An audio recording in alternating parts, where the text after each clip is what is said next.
take a seat, and welcome to the sit down.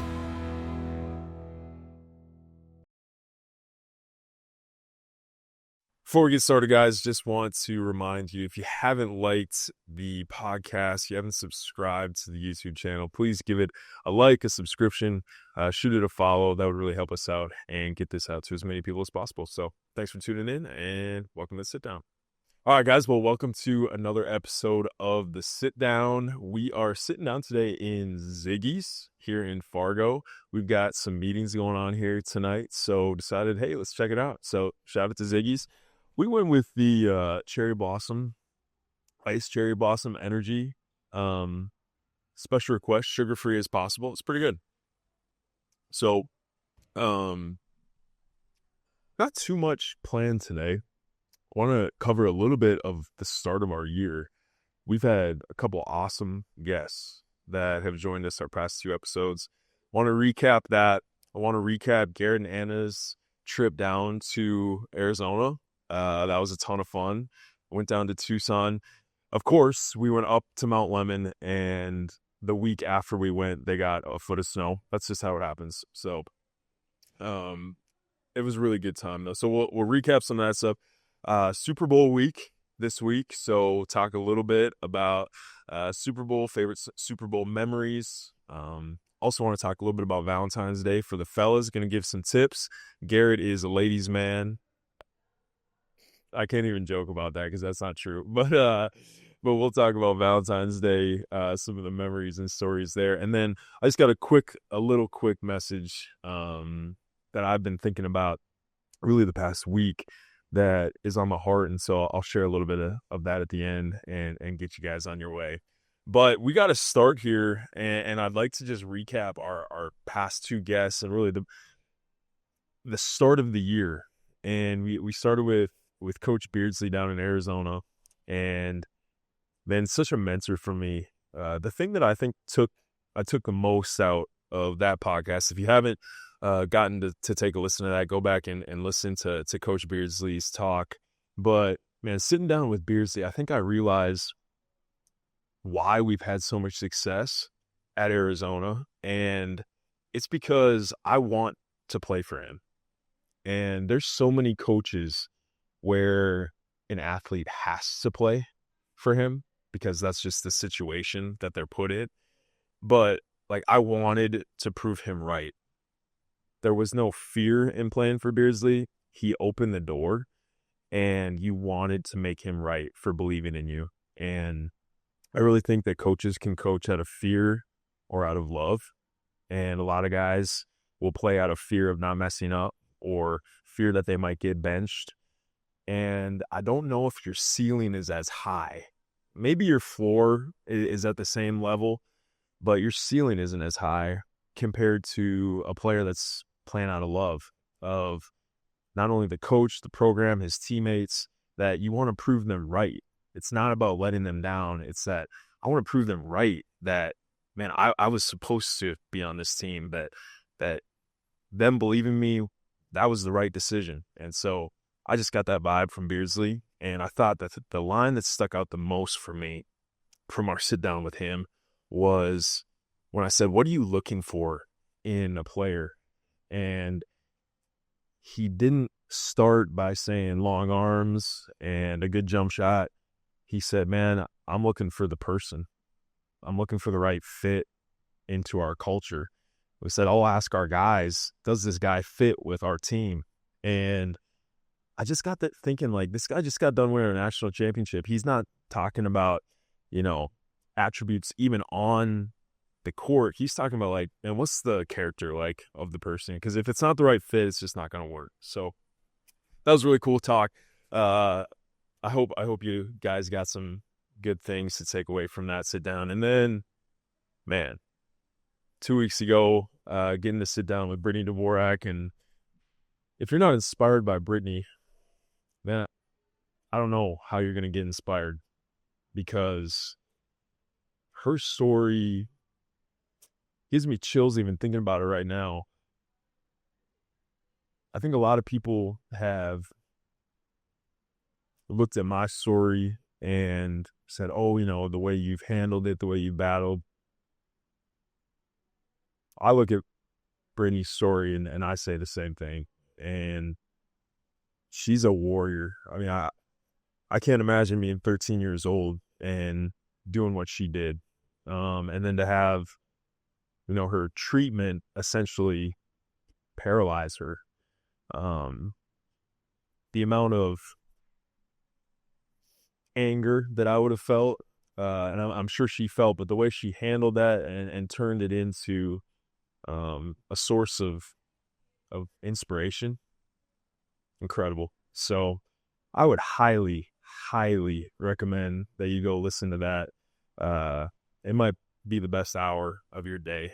So thank you to both those guys. Brittany, Coach Beardsley, awesome work. And shout out to the two people behind the camera as well for capturing it, Anna and Garrett. It was those were awesome interviews and awesome sit downs to get the year started. We got some good people on the docket. We had a little meeting the other night of who we're all planning to get on here and talk with and sit down with. It's gonna be a good year. So very excited for the year coming up here. We do need to talk a little bit about football, Garrett. This is a common topic with me and Garrett. We talk ball quite often. A couple weeks ago, Indiana won their first national championship. This is going to be a movie someday, by the way. Indiana was the literally the worst program in college football history.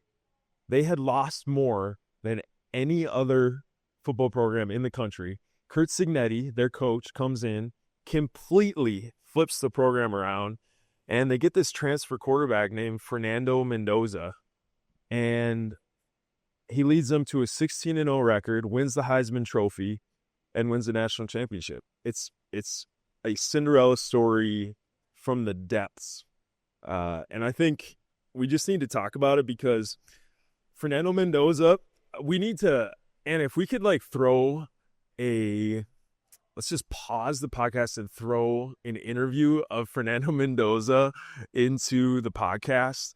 Just take a listen at what this guy talks like after a big time win. Take a listen. The Big Ten shoes. How does that sound? It sounds so beautiful. I want to give all the glory to God. We were never supposed to be in this position, but by the glory of God, the great coaches, great teammates, everyone we have around us, we were able to pull this off. Whoever thought the Hoosiers would be here, but now the Hoosiers are flipping champs. Let's go.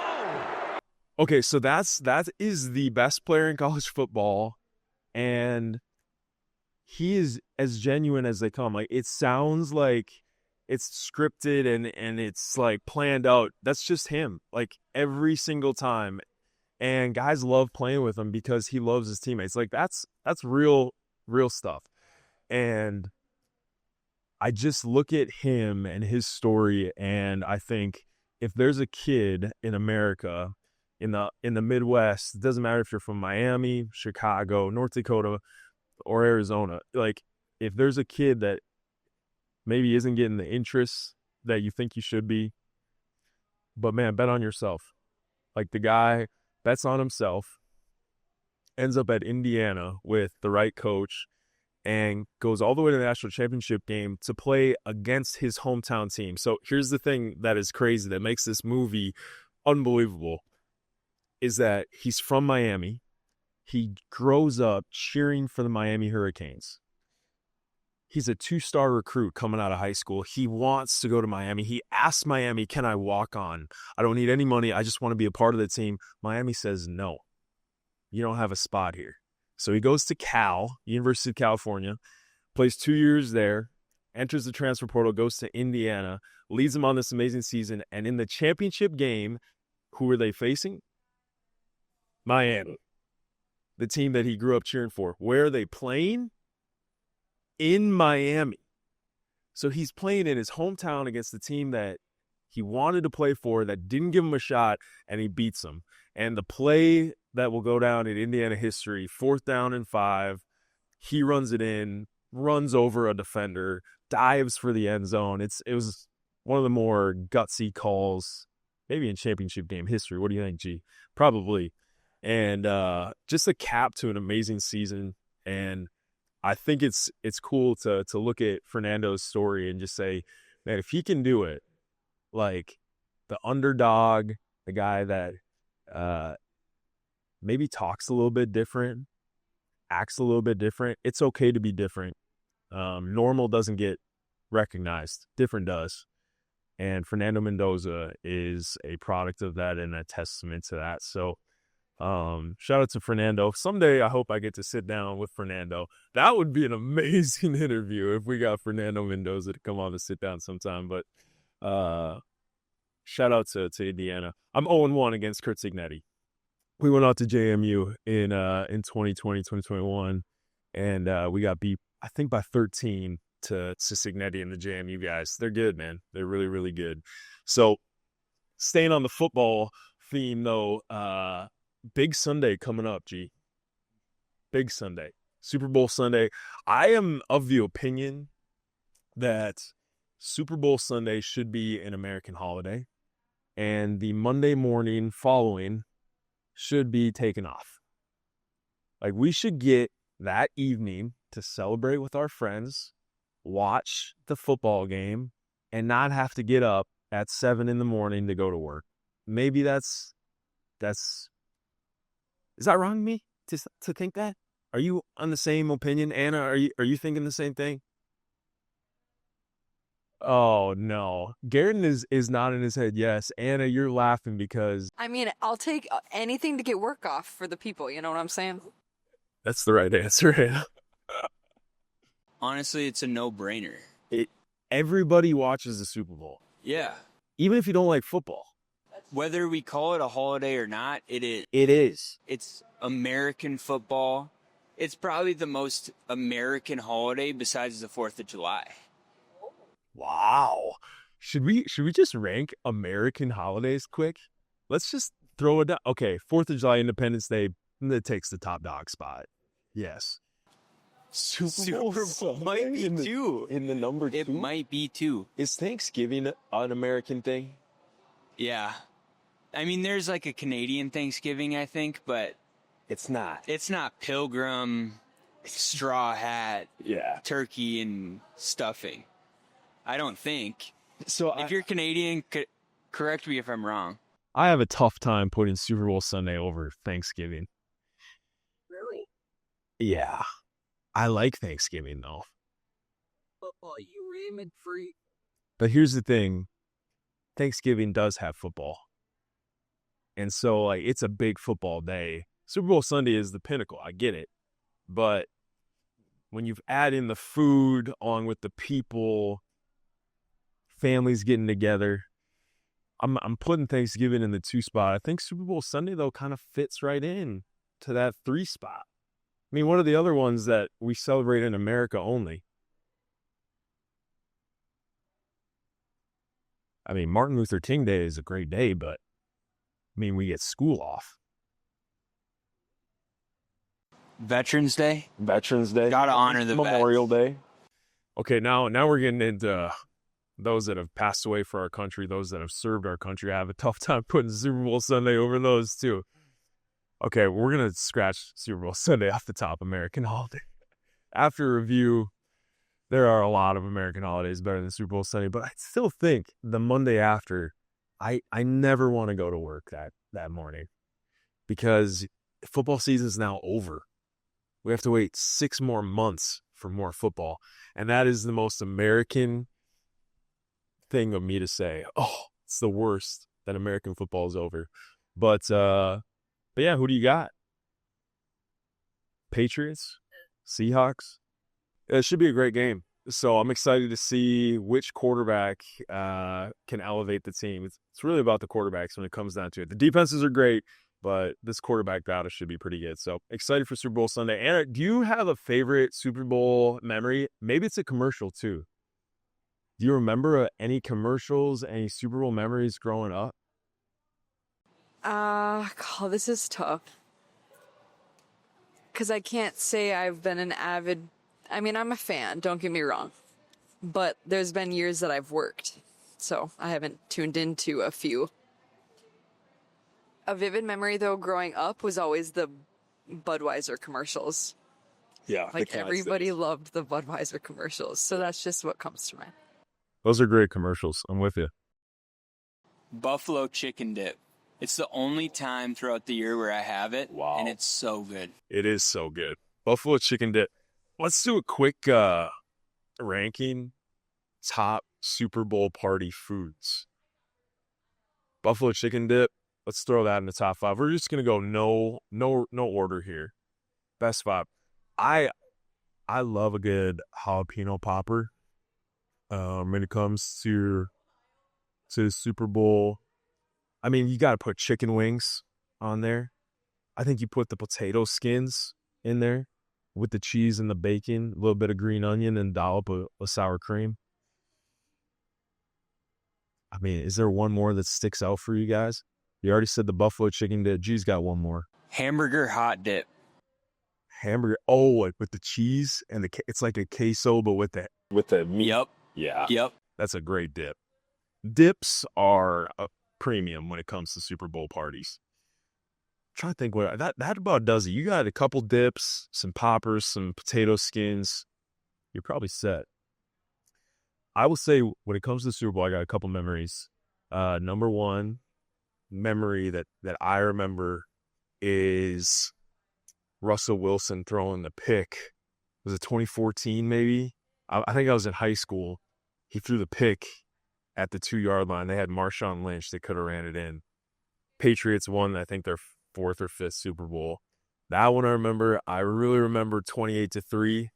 And your guy, actually, I don't think Wes Booker was playing for him at the time, but it was 28-3, and the Patriots came back and beat the Falcons. I remember that one. The thing about Super Bowls that I really don't like is that I have no memories of the Vikings ever being in the Super Bowl, because in 2009, Anna, add in sad music.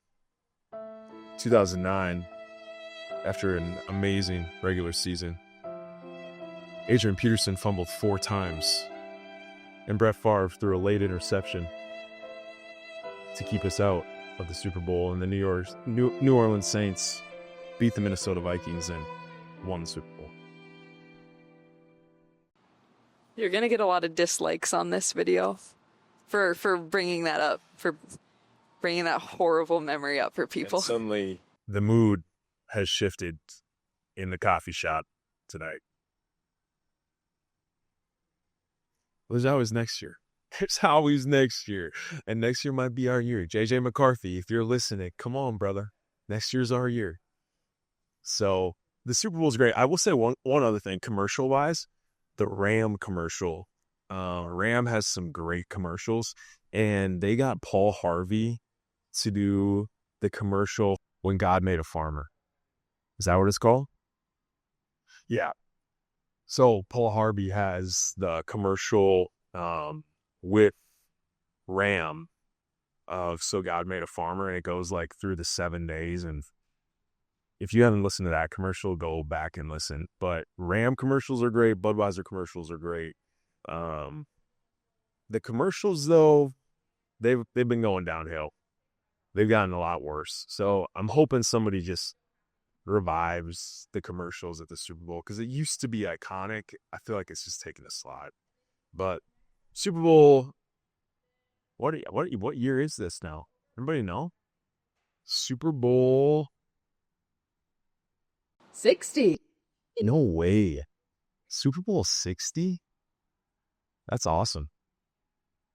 Isn't it going to be crazy someday? We're going to be almost 70 and we'll have Super Bowl 100. That's going to be insane. I'm going to feel old when we get to Super Bowl 100. Super Bowl's coming up. That'll be fun this weekend.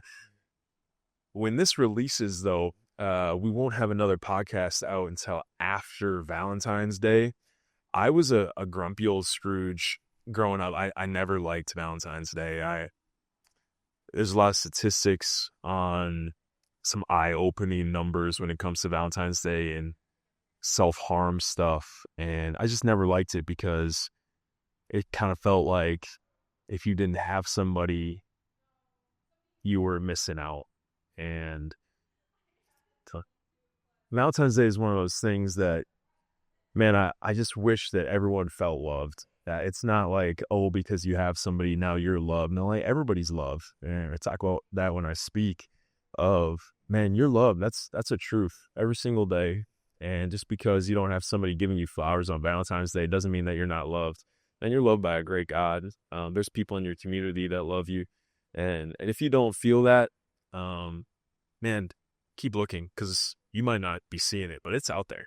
So Valentine's Day, I got my problems with it. At the same time, it is a good reason to spoil someone special in your life. So it's a good thing we didn't get that on camera.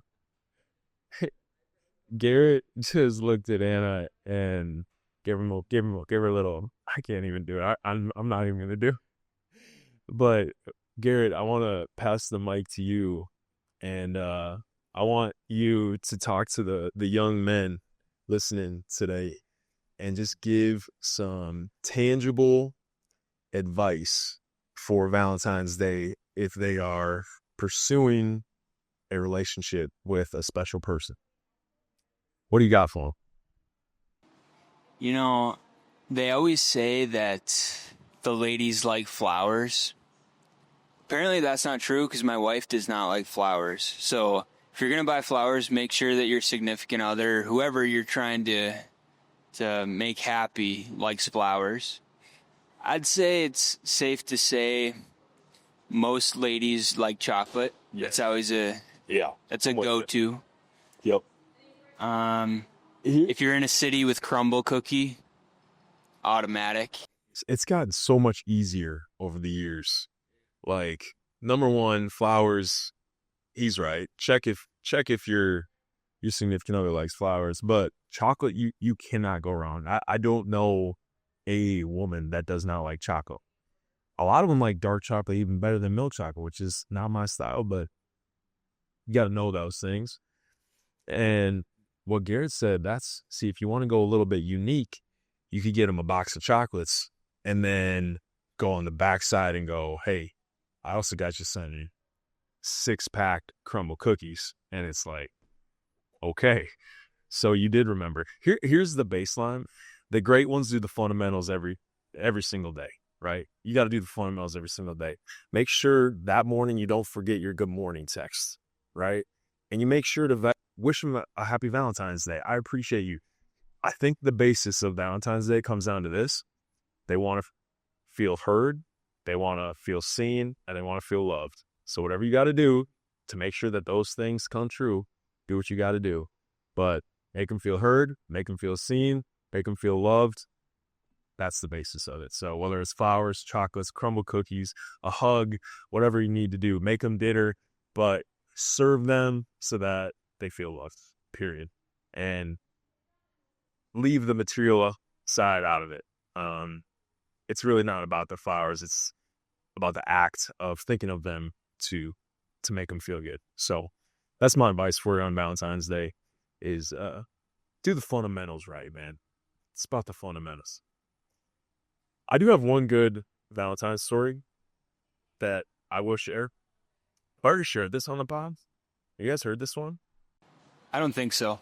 So I was sitting next to somebody in high school in band, and she was going through a tough time, and it was the day before Valentine's Day, and she said, no one's going to get me anything tomorrow.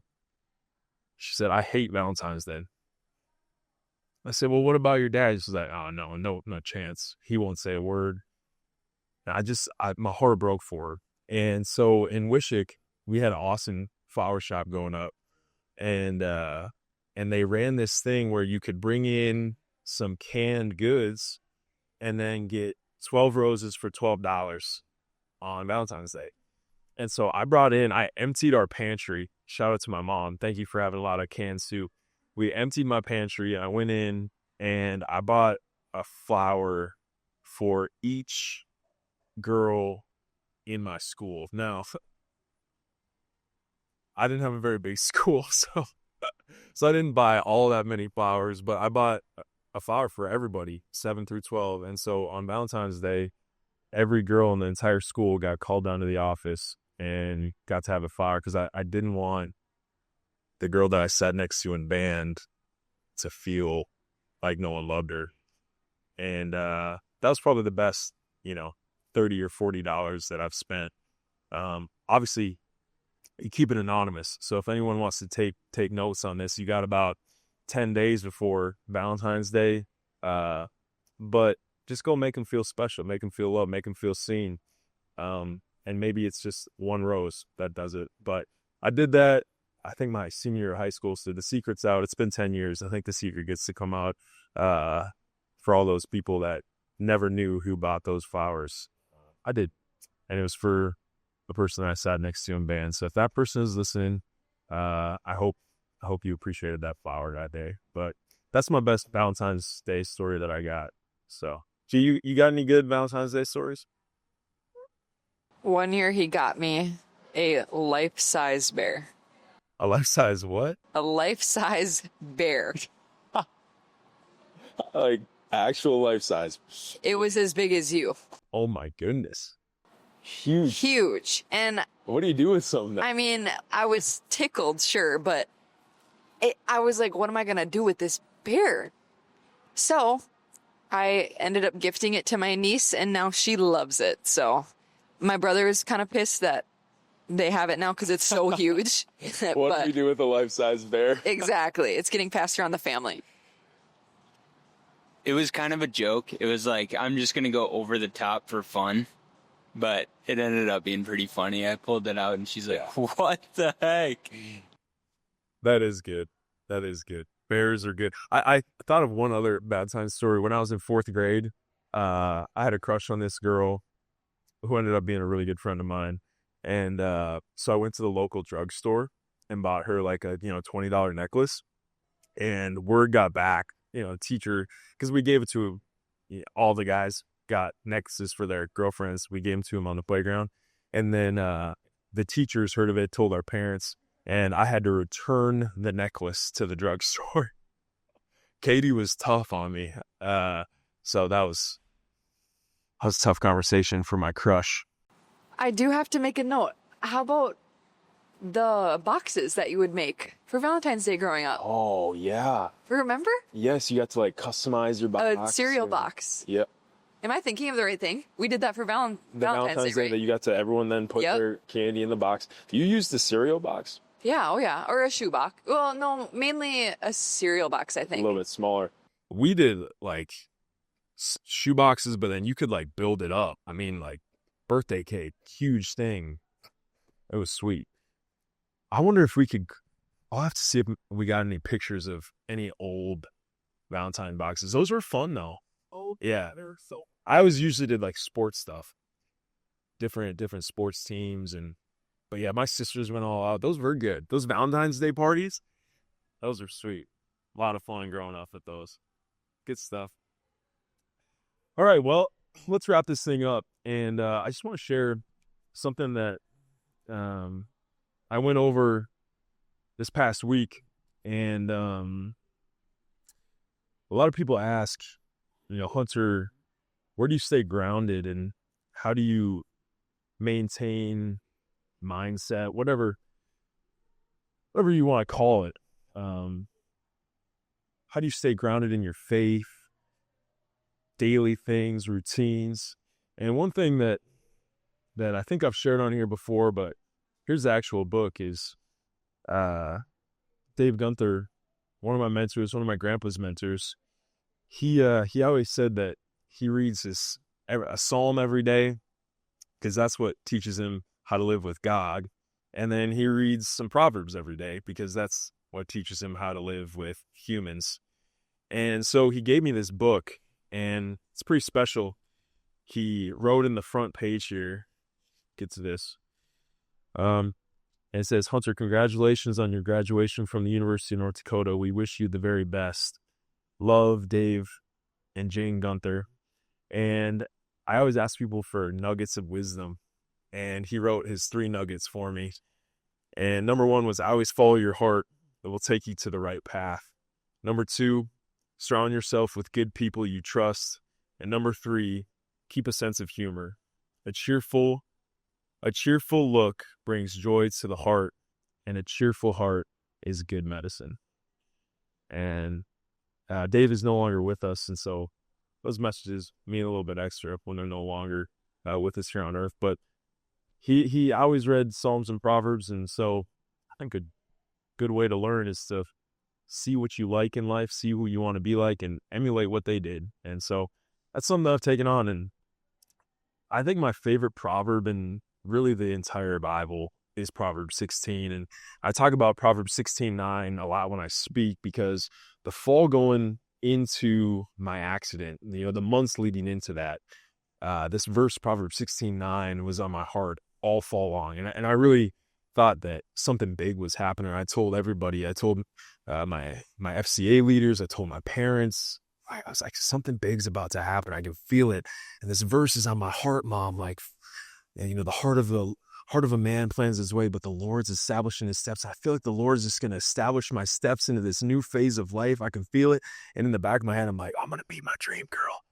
And I'm going to get married. And that's not what happened. I got paralyzed instead. But Proverbs 16 is one that I think is just really, really cool. And I relate with a lot. And so I'm just going to read a few verses out of here. And hopefully you can take something from it. This is from the Bible. If you're not a Christian, don't feel like you can't take something from it. Proverbs is wisdom. And so, whatever your faith is, I think you can learn from it. But Proverbs 16, I'm going to just kind of bounce around here. And hopefully something sticks with you. This altogether is 33 verses. But I'm going to just read a few of them.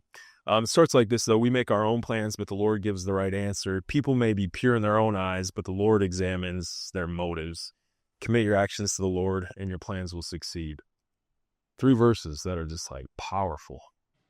Commit your actions to the Lord, and your plans will succeed. Simple instruction, hard to do.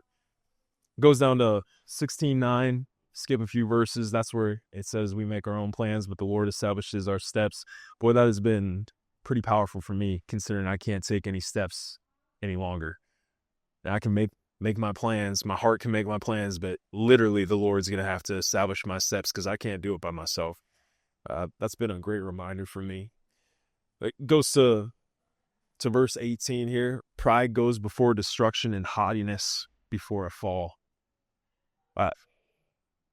Now, I just think in my life, the humility and what humility can do, I struggle with that, especially in athletics where pride is a big part of it, of having pride in your team and who you play for. And I don't think that's wrong, but when it starts becoming destructive in your character, man, that's when the fall is about to happen. Verse 24, kind words are like honey, sweet to the soul and healthy for the body. Then we skip to the end here, and I posted this on my socials a few weeks ago and got so many responses, including I think Garrett actually might have responded to it, but I got so many people that were like, wow, that's pretty cool. And I just want to read the last 3 verses. And it says this in verse 31, gray hair is a crown of glory. It is gained by living a godly life. Better to be patient than powerful. Better to have self-control than to conquer a city. We may throw the dice, but the Lord determines how they fall. And each one of those is a lesson in itself. We could probably do a full pod on each one of those verses. But for the 1 minute that we've got remaining, gray hair is a crown of glory. Man, growing old, like having gray hair appear on your head, that means you've lived a little bit. It means you get to experience life. What a privilege that is. Like, I hope someday I got a lot of gray hair, because that means I've lived a life. Living a godly life, I hope I get lots of silver hair and I'm not bald. Better to be patient than powerful. Come on. That sounds like a keynote. I mean, I could speak on an hour on that, right? I mean, so many of people in the world today are looking for power. How can I get an edge? to elevate me and elevate our family, man, better be patient. Wait on the Lord, right? Lord will provide. Commit to the Lord. It says it in verse 3 at the beginning of this chapter. Commit to the Lord your actions and your plans will succeed. Man, better to be patient than powerful.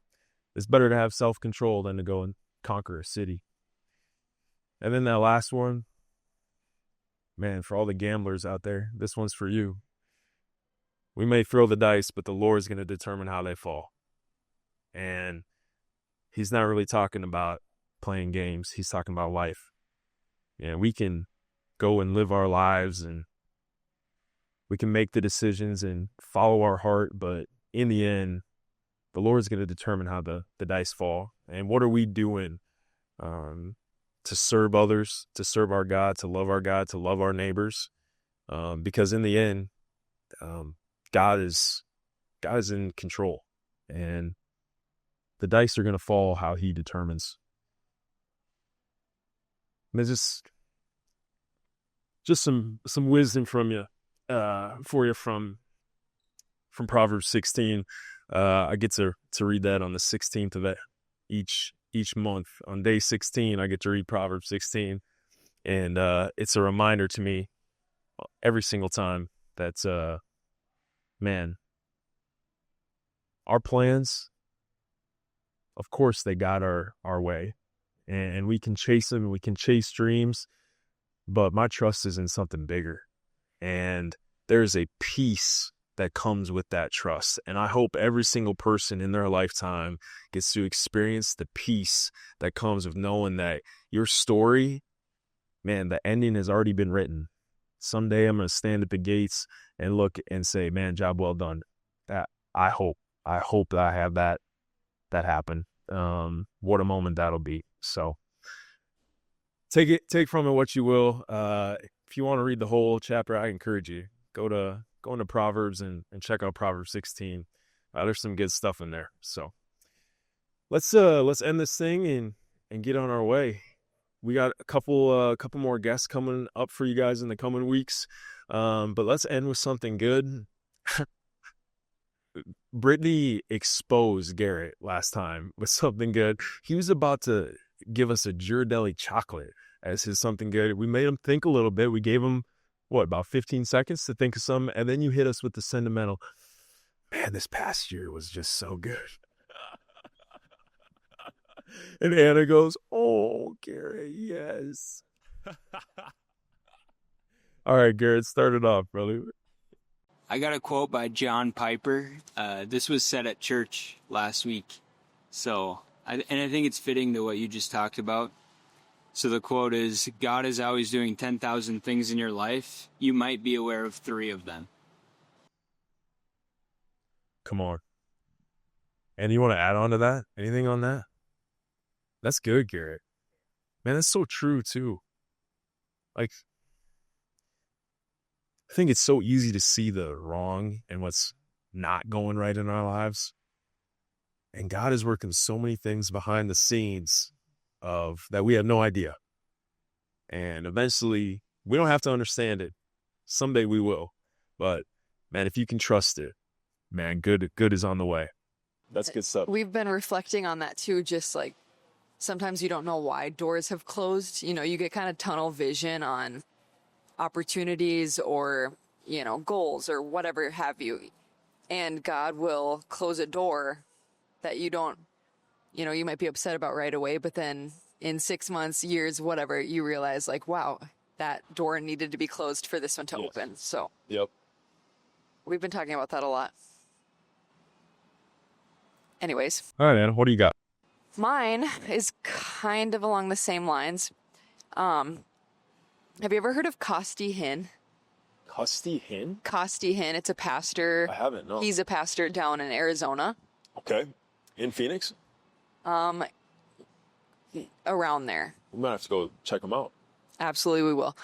It's a suburban in Phoenix, but he has some really good podcasts. And one of them in particular is called Habits That Shape Your Soul. And I guess in the spirit of 2026, people are still maybe making New Year's resolutions. Let's give him a little shout. What's the podcast called? It's called For the Gospel Podcast. Okay. But the episode title is Habits That Shape Your Soul. Okay, so For the Gospel Podcast, Habits That Shape Your Soul. Once you're done listening to this, go into your search bar and check it out. And it's putting a little plug for that podcast, so add this one to your listening. It's good stuff. Okay. I got two things. The first one is I met with someone who's now become a friend in the past months, a woman named Carly Mock, and speaker, author, coach here in Fargo.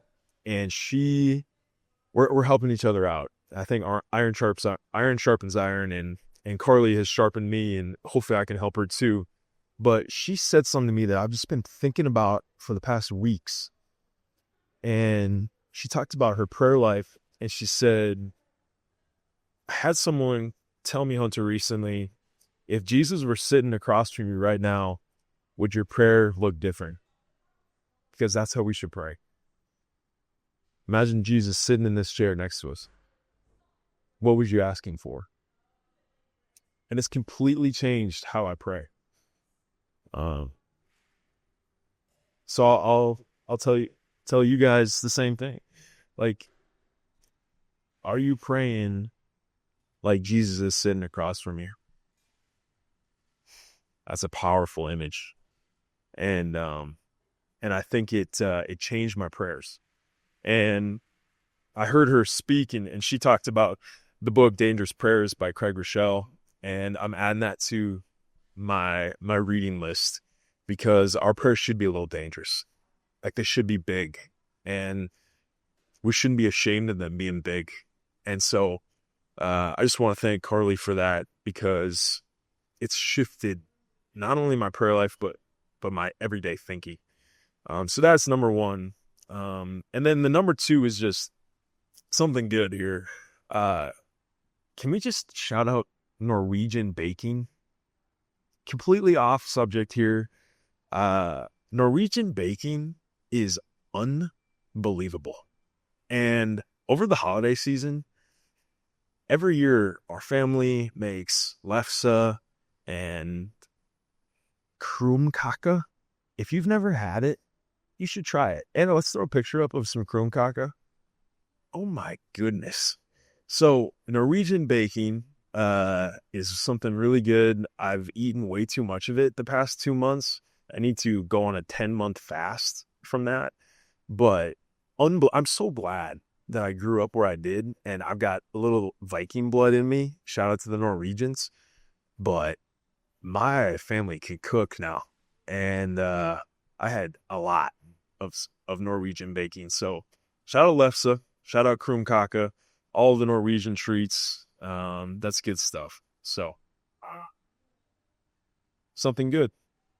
G, good work today. Good work. That's a great quote. Came prepared. I'm proud of Garrett today.